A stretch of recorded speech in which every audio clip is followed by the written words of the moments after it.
छुट्टियों का भी अपना अलग मजा है। भाग दौड़ से दूर जब घूमने फिरने के लिए 2 दिन में मिले ना तो दिमाग फ्रेश हो जाता है। आनंद भी ऐसे ही पोर्ट ब्लेयर घूमने गया था अपनी वाइफ के साथ।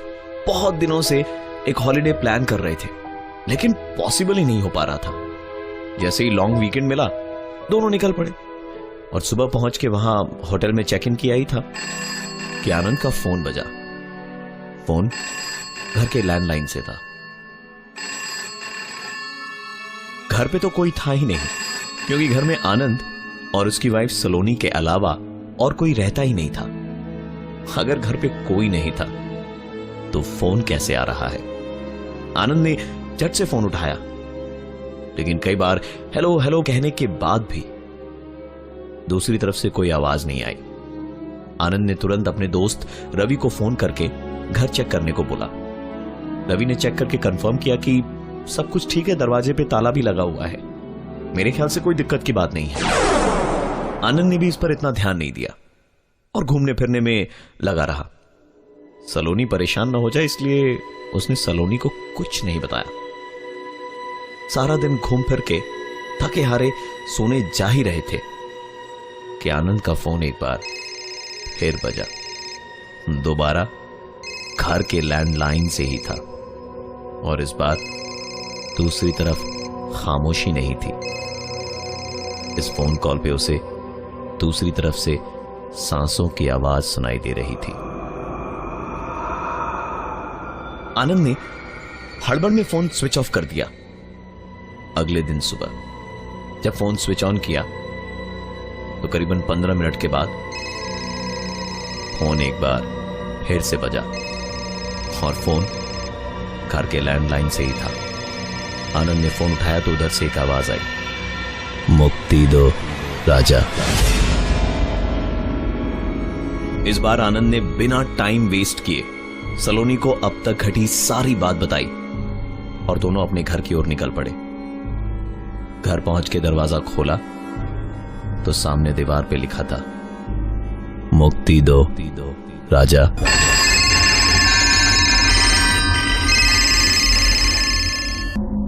दिन भर पूरे घर की छानबीन की तो देखा कोई आया गया ही नहीं था।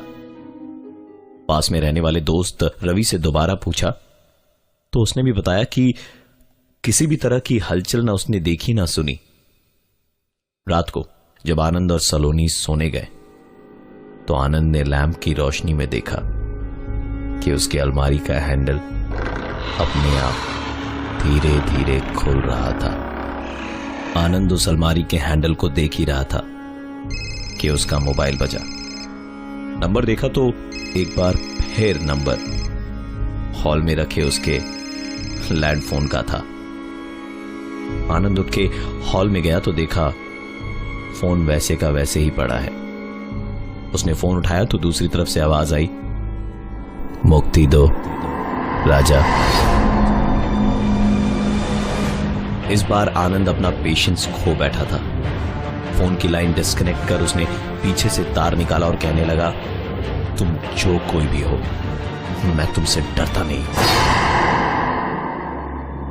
हॉल से गुजरते हुए आनंद वापस कमरे के अंदर गया। कमरे में गया तो अलमारी खुली पड़ी थी। उसने सलोनी को जगा के पूछा कि ये अलमारी तुमने खोली? सलोनी ने कहा, नहीं तो।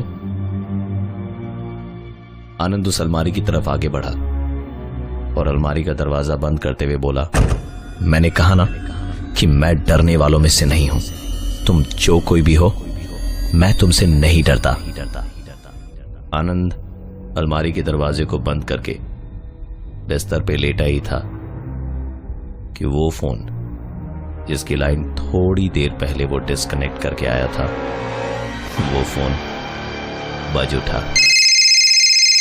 आनंद ने जाके देखा तो फोन का तार जो उसने थोड़ी देर पहले निकाल दिया था वो निकाला हुआ था, लेकिन उसके बावजूद फोन कैसे बजा ये उसकी भी समझ में नहीं आ रहा था। आनंद ने फोन उठाया तो आवाज दोबारा आई, मुक्ति दो राजा। इस घटना के बाद आनंद की आंख कैसे लगी उसे कुछ पता नहीं। जब आंख खुली तो देखा कि वो डाइनिंग टेबल पे ही सो गया था। कैसे, कब, उसे इस चीज की कोई जानकारी नहीं थी। ऑफिस जाने में देर हो चुकी थी। जल्दबाजी में ऑफिस चला तो गया, लेकिन टेंशन घर की ही थी। दोपहर में घर के लैंडलाइन से उसे फोन आया। आवाज फिर से वही थी, मुक्ति दो राजा। तुरंत आनंद ने सलोनी के मोबाइल पे फोन किया। उसने जब फोन नहीं उठाया तो आनंद ने कम से कम 5-6 बार लगातार उसे फोन किया और फिर सीधे ऑफिस से घर की ओर भागा। घर पहुंचकर आनंद ने जो भी देखा वो जिंदगी भर भुला नहीं सकता। सलोनी पागलों की तरह घर की दीवारों पर लिख रही थी, मुक्ति दो राजा। आनंद सलोनी के पास गया और उसे झकझोड़ा तो वो हंसते हंसते बोली, अब डर लगा। और इतना बोलते के साथ ही वो बेहोश हो गई।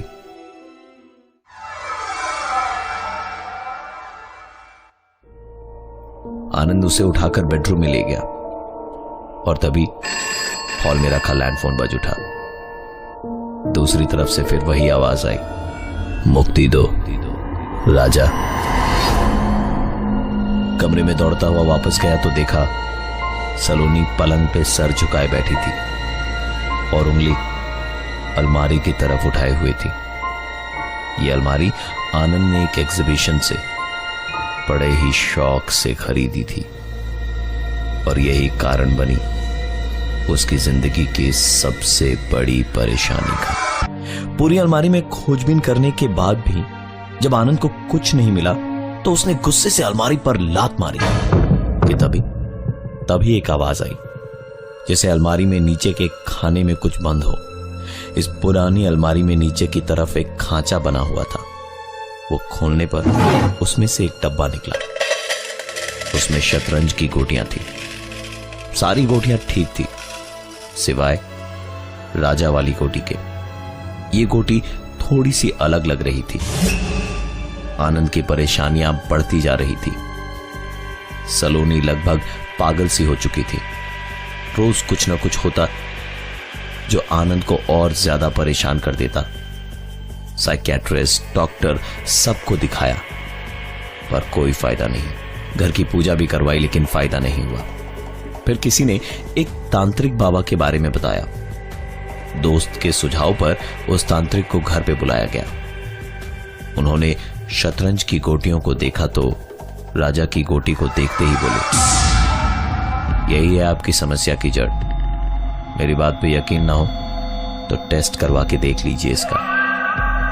आनंद ने टेस्ट करवाया तो पता चला कि वो गोटी किसी इंसान के हड्डी को काट के बनाई गई है और जिस किसी भी इंसान की हड्डी से ये गोटी बनाई गई है उसकी आत्मा को आज तक शांति नहीं मिली है।